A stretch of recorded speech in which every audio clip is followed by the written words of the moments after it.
cerchiamo oggi sono storie che funzionano. Quello che vogliamo portare su questo palco sono piccole, grandi storie che possono essere replicate, che hanno un messaggio. E adesso dedicheremo quindi una parte di questo pomeriggio proprio a raccontarvi 3 storie che certamente hanno un messaggio, qualcosa che andrebbe e potrebbe essere replicato su scala globale, oltre che locale. È un format quindi un pochino diverso da quello del talk che seguirà, quindi dove avremo i nostri 8 speaker da tutto il mondo. E adesso però ci concentriamo quindi su queste 3 storie.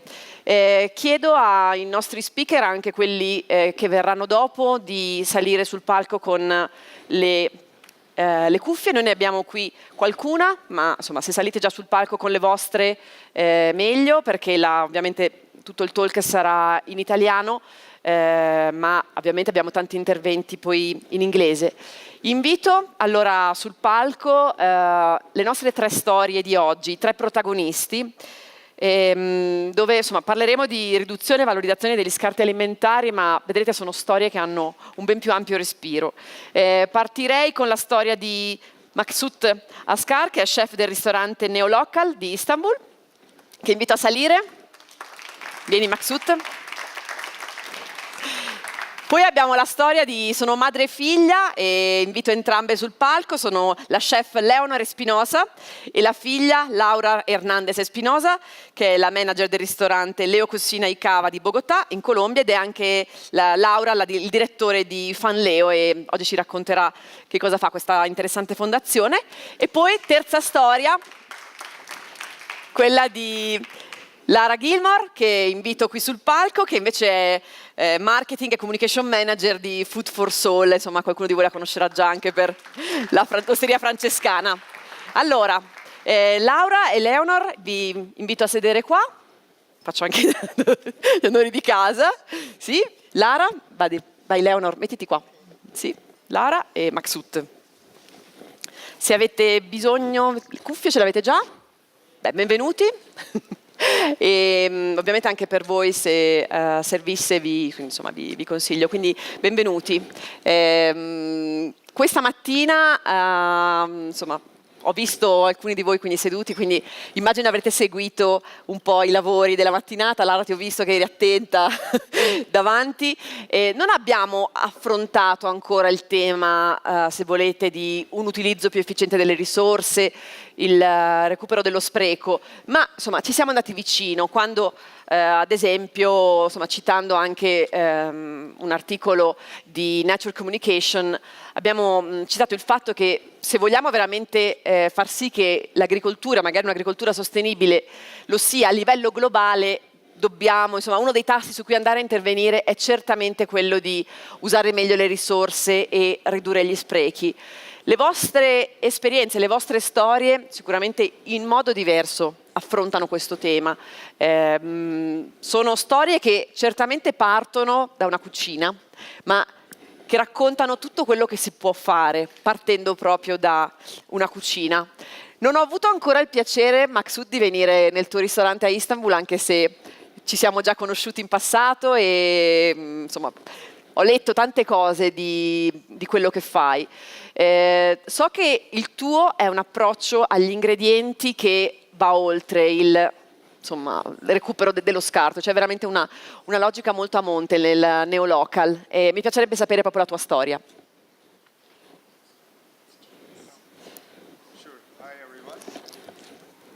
Aspetta che ti do il microfono. Well, hi. In Neolocal, we're cooking traditional cuisine, but when I say traditional cuisine in Turkey, I don't mean kebabs and donors. I mean mother's cooking. So whatever the mothers cook, that's our tradition. And what we try to do is try to make people understand about our cuisine better, in a better way. We do not do fine dining, but what we do is refined dining. So we refine our traditional cuisine into a finer scene, so that since you cannot get into our house to eat my mom's food, I just bring my mom's food into my restaurant so that you can share the idea of it. That's what we do. Actually, since I prepped some numbers Yes. in terms of food waste, I would like to give you a simple math about what's going on in the kitchen. But before that, about food waste, since I was a child, maybe most of Italian mothers would do the same. You wouldn't be able to eat a new dish before you finish the last one. So if you haven't finished a stew in the night, the next day it was your lunch. So this is how our moms were recovering the food waste. And this is how we could save more money for us so that we can spend it for something different. And now we're dealing with the restaurant. We're feeding people every day. And, we cannot tell them to finish their food, but we can tell them to eat wisely, to eat enough, and to eat with respect. So I'm just going to give you some numbers. Before I came here, unfortunately, in order for a restaurant to recover the food waste, making the composting, sending it to the farm, and everything, it needs a big investment.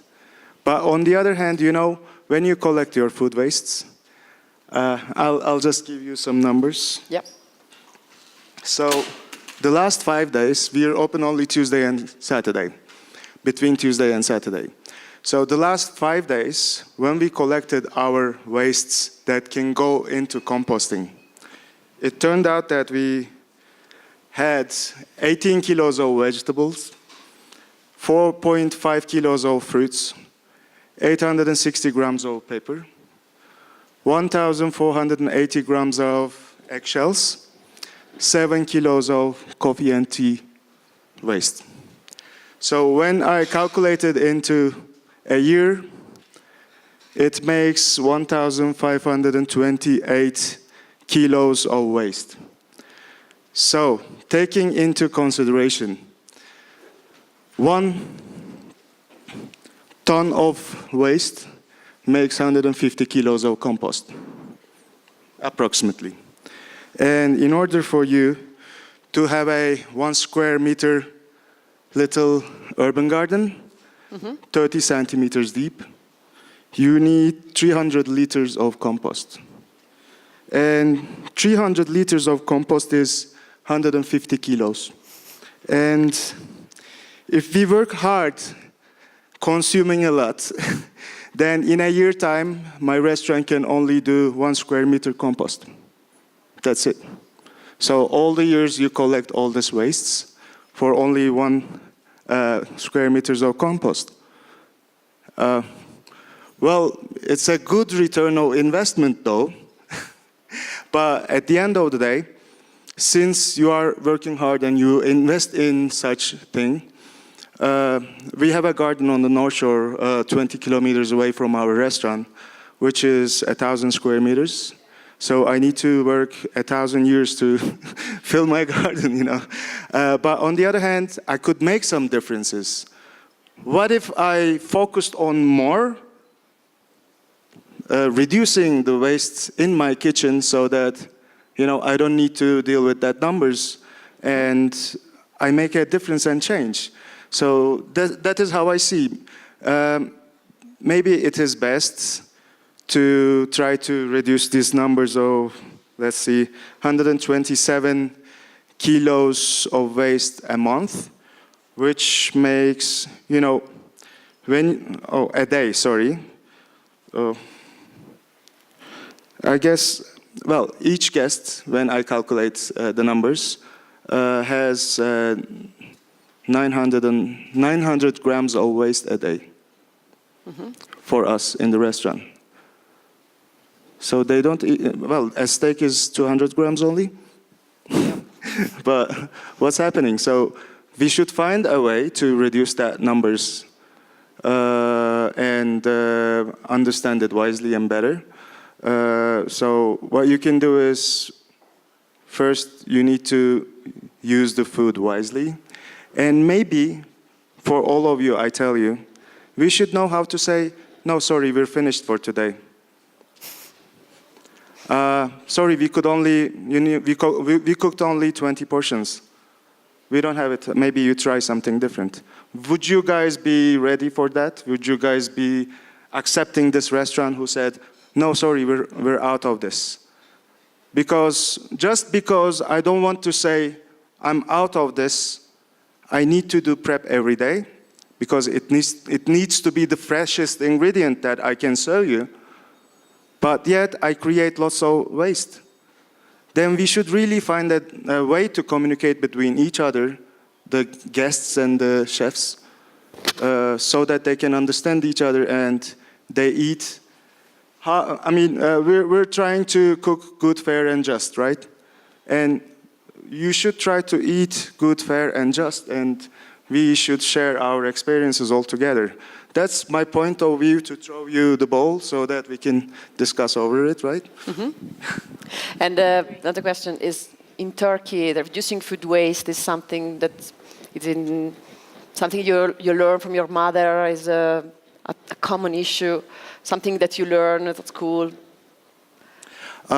Unfortunately, you don't learn it at school, but you know, your family and your mother is the best one, because for us, okay, it's a sin to throw something away.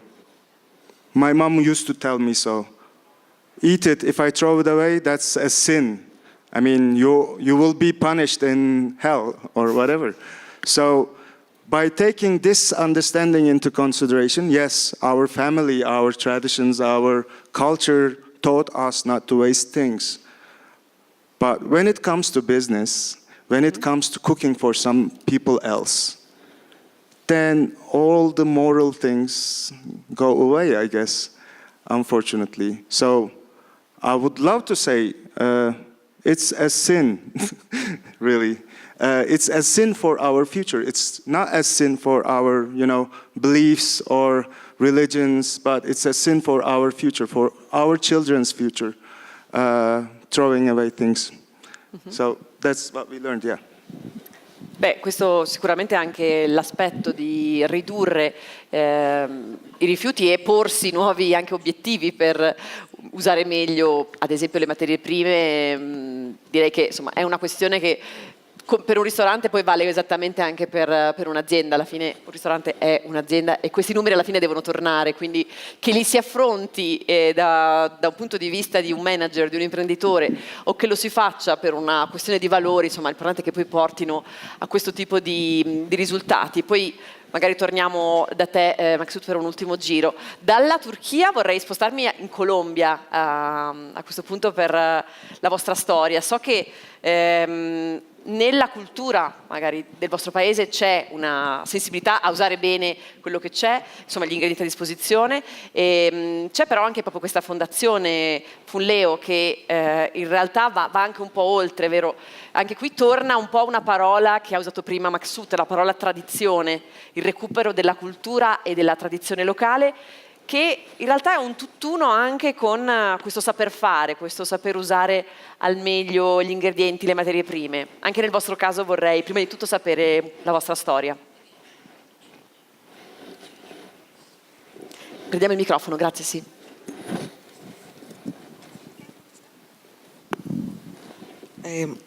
Voy a hacer una introducción para que luego Laura continúe. Certo. We have just one. I'm sorry. Okay. She'll make an introduction so that I can speak later. Teniendo en cuenta el país Colombia, es un país en vía de desarrollo, donde el 43% de la población vive en pobreza monetaria. Colombia is a developing country where 43% of the population lives in monetary poorness. Y asimismo, la mayoría de estas poblaciones que viven en pobreza padecen un grave problema de inseguridad alimentaria ocasionada por la explotación indebida de los recursos no renovables y lo que ha dejado el conflicto.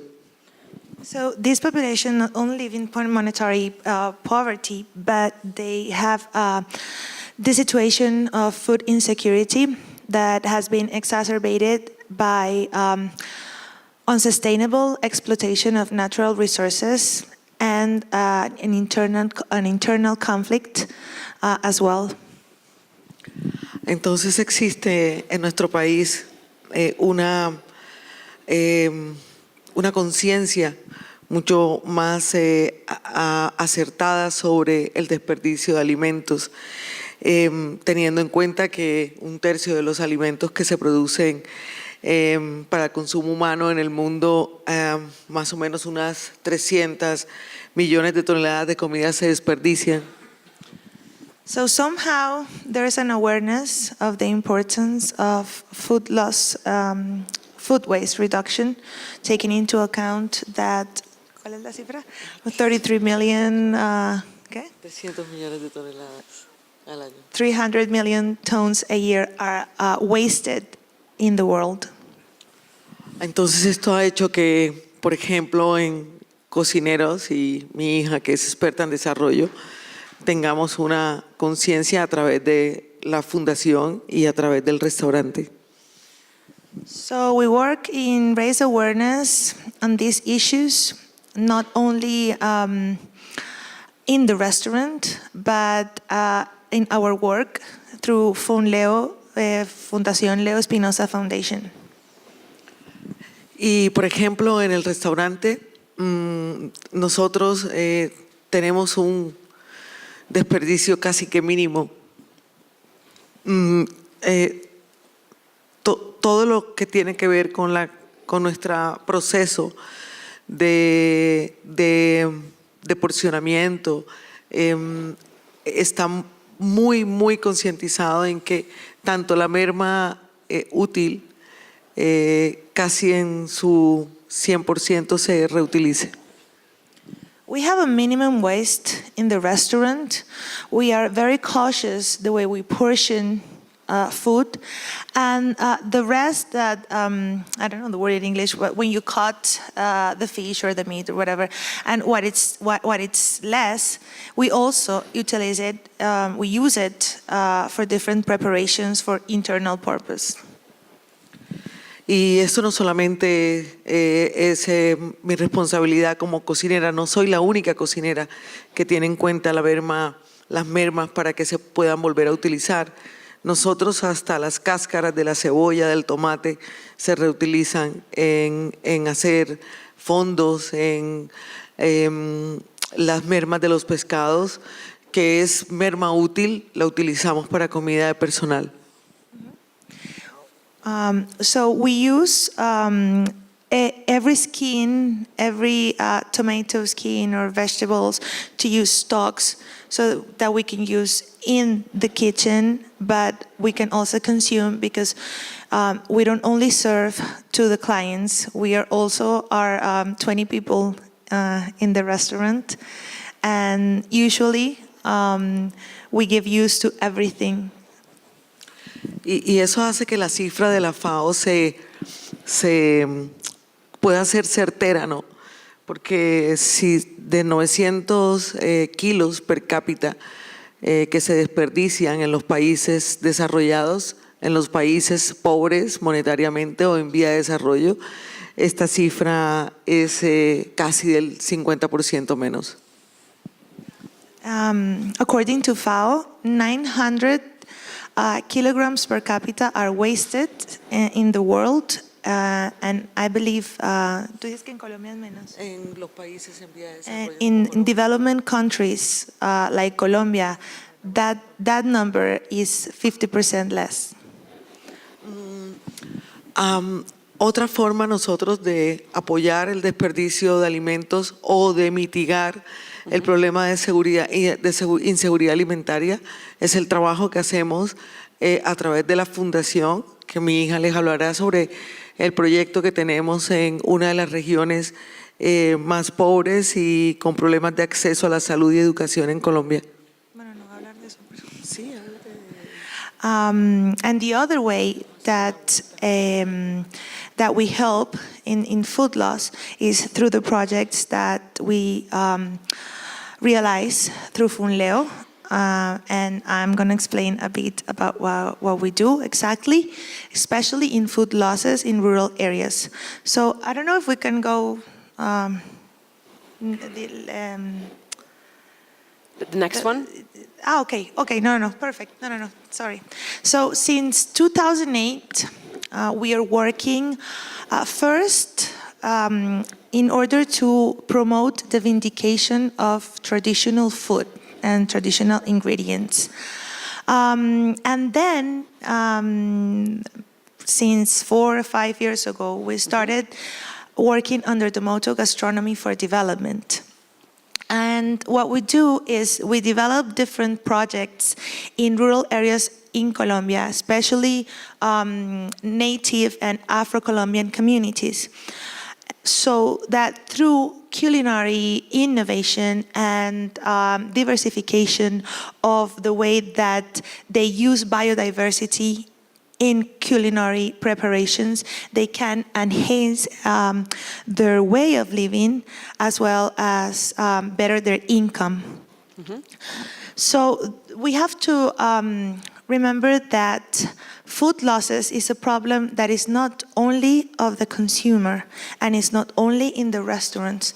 There's a lot of food losses in the field, in rural areas, and this is because there is not a proper use of what biodiversity and different fruits or vegetables are used by them. So it's very important also to prevent food loss, to tell them different ways of eating something that for them is very common. For example, if Colombia is the second country most biodiverse in the world, so we have lots of fruits, more than 365 fruits. So we have fruits not to repeat each day of the year, and it's very interesting how people can start making vinegars, sauces,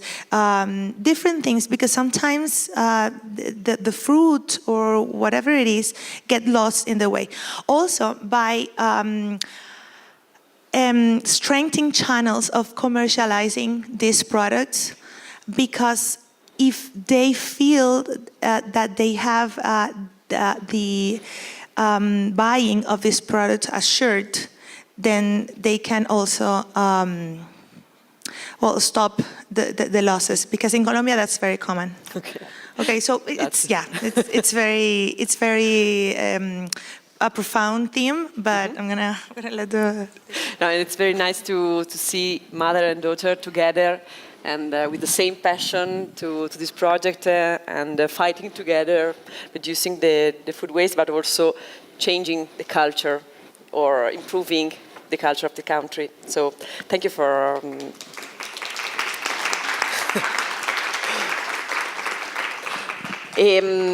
diciamo che c'è un parallelo, qualche elemento comune, Lara, col vostro progetto, con anche la fondazione, insomma, Food for Soul. Anche voi, forse, questo progetto nasce con l'idea di creare anche qui un cambiamento dal basso, partendo dalle cucine, magari da una buccia, creare un movimento globale per cambiare la mentalità dei cuochi, ma anche di tutte le persone che siedono alla tavola di questi cuochi. Un grande cambiamento globale. Massimo lo conosciamo, è un grandissimo comunicatore, ma tutti sappiamo che dietro ogni discorso di Massimo, ogni cosa, ci sei sempre tu. Siete comunque, è un lavoro di squadra, non solo un lavoro di coppia, c'è una brigata, insomma, siete in tanti, quindi menti di questo progetto. E oggi sono molto felice di sentire direttamente dalle tue parole, tra l'altro, insomma, sei anche proprio la marketing e communication manager del progetto di Food for Soul. E mi piacerebbe anche proprio sapere proprio l'inizio, la scintilla che ha dato vita a questo progetto, che oggi è anche questo bellissimo libro. e l'ho vissuto anche in prima persona durante Expo, te lo raccontavo, sono venuta a fare da volontaria in uno dei pranzi al refettorio ambrosiano e è un progetto che sogno di vedere crescere sempre di più, come anche il progetto della Fondazione Fanleo, che credo possa avere un grandissimo potenziale. Insomma, raccontaci almeno l'inizio e qualche cosa di questo bellissimo progetto. Non abbiamo tanto tempo a disposizione, quindi ti chiedo, insomma, so che sei una bravissima comunicatrice, quindi di concentrare il più possibile. Faccio velocemente. Prima grazie, sono molto onorato di... Oh, English, okay. I'm very happy to be here, thrilled. Thank you for inviting me. And I'm the president of Food for Soul. Food for Soul was actually born after the refettorio experience during Expo. Let me take 2 steps back. So, Tu che puoi scegliere, Lara, italiano o inglese, comunque molto del pubblico sono italiani, come vuoi, come preferisci. Va bene. I'll continue in English. So Okay. anyway, let's take 2 steps back. How does a 3-star Michelin restaurant, how does a chef decide from one day to the next that he is going to open a soup kitchen? It doesn't happen 1, 2, 3. It's not something that you write down on a piece of paper and then execute. It's kind of throwing yourself into the void. Massimo responded to, when he heard about the theme of Expo 2015, Feed the Planet, Nutrire la Pianeta, his response was, oh my God, what an enormous responsibility that is. And I'm a chef, so how am I going to even think about addressing that issue?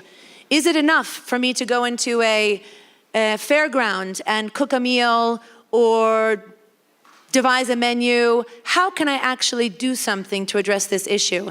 And the more he thought about it, the more he started thinking that one of the biggest problems we face today is food waste.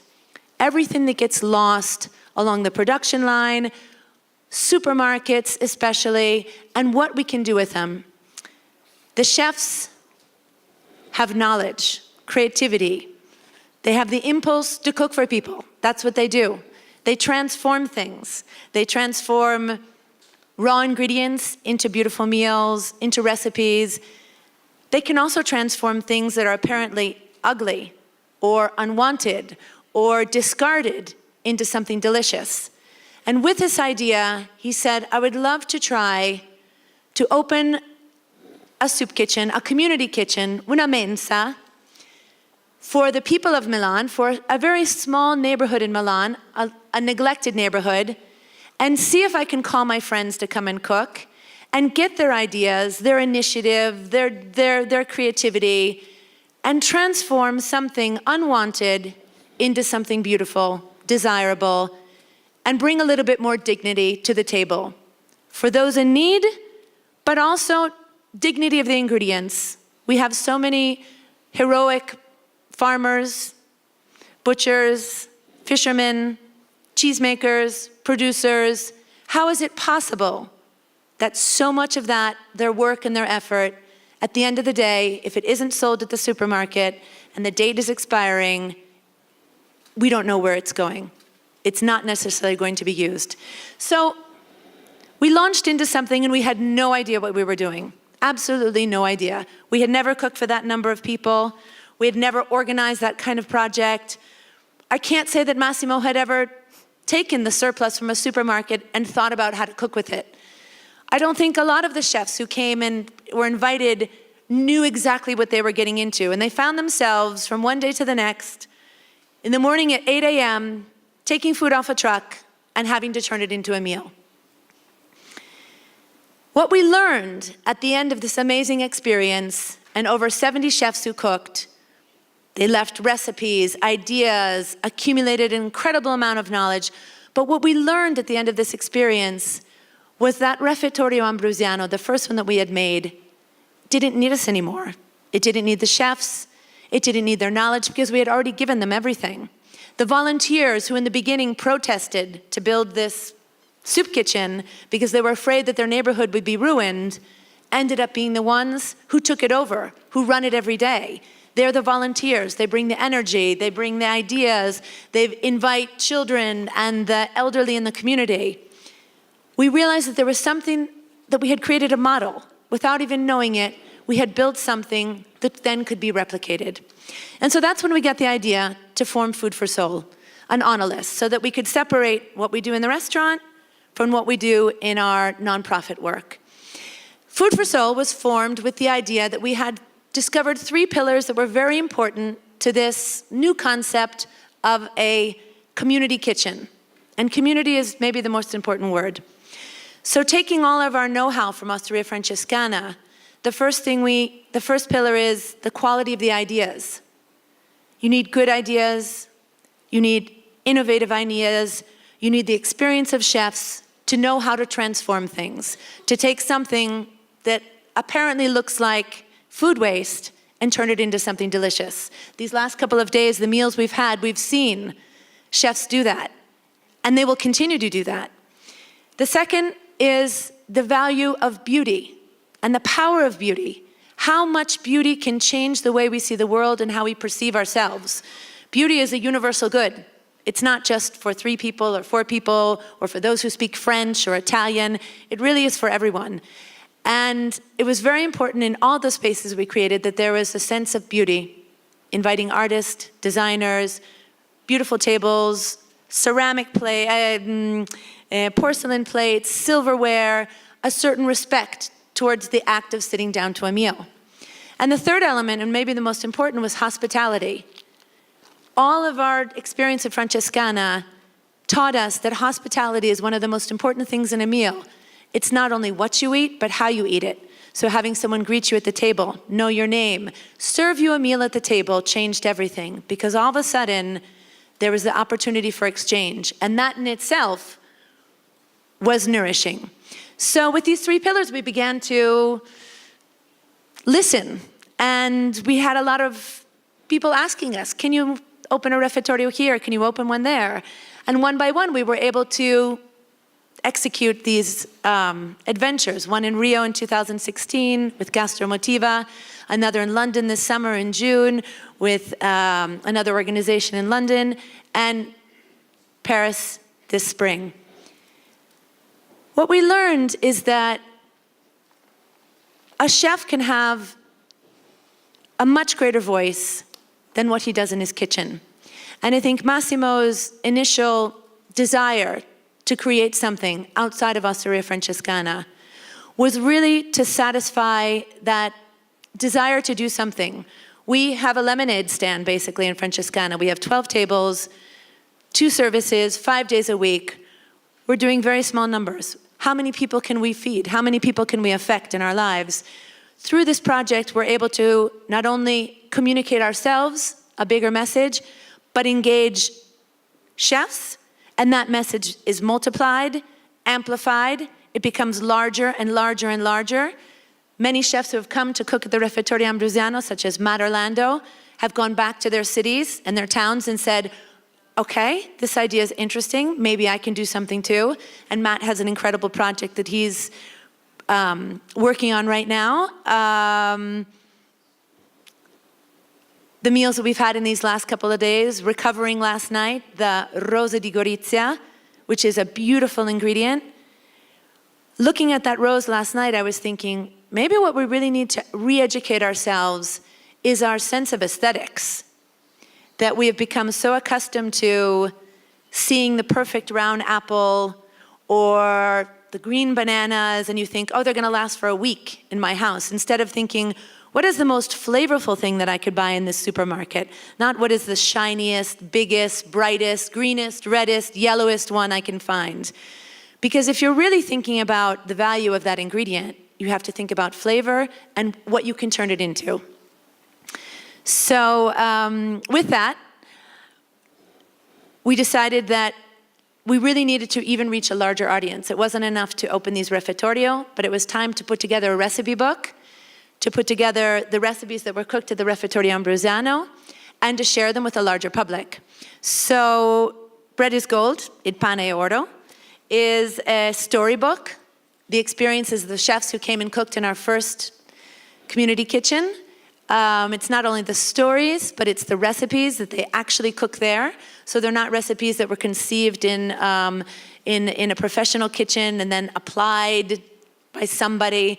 The ingredients arrive that day, and they were put into use and put into action.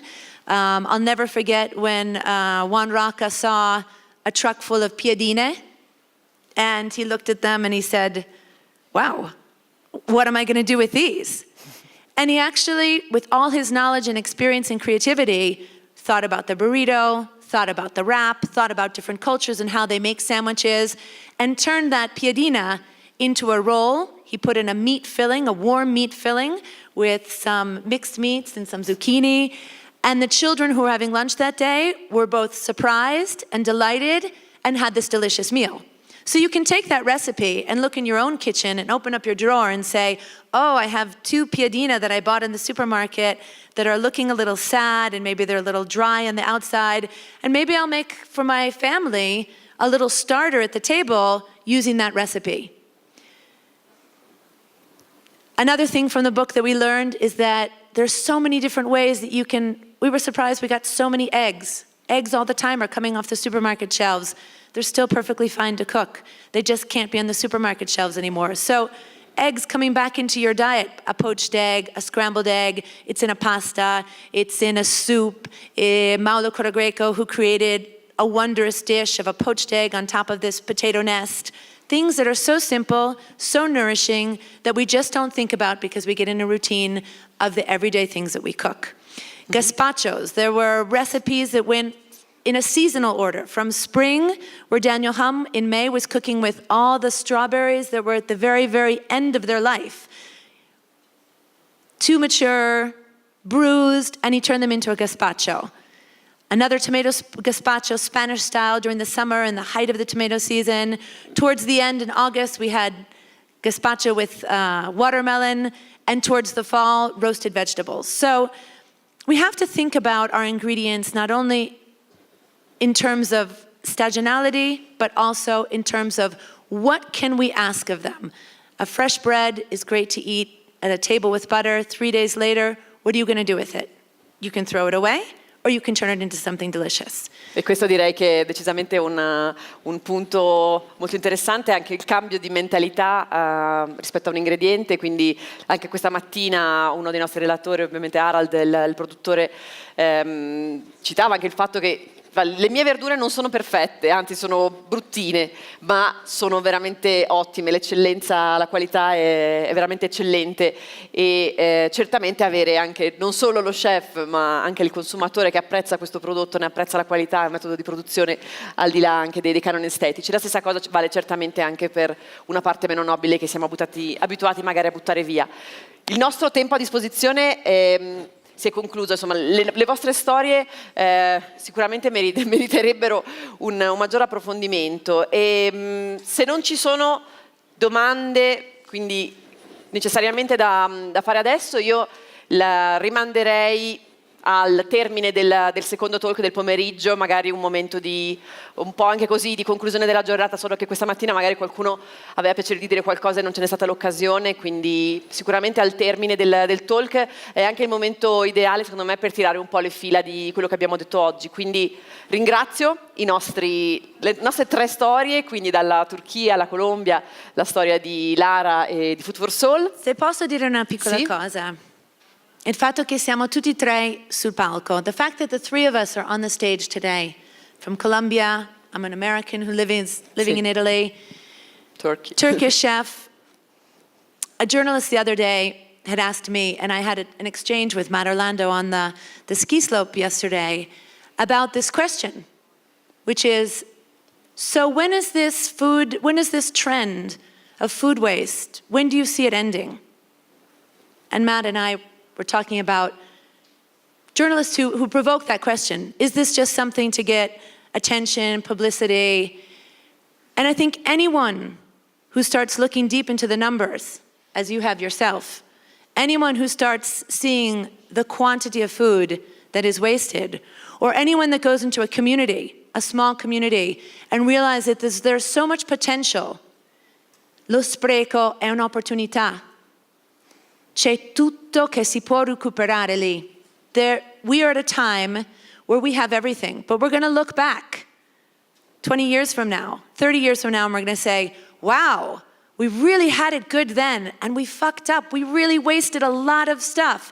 Our children are going to have difficulty. Their children's children are going to have difficulty, and they're going to say, why were people throwing things away?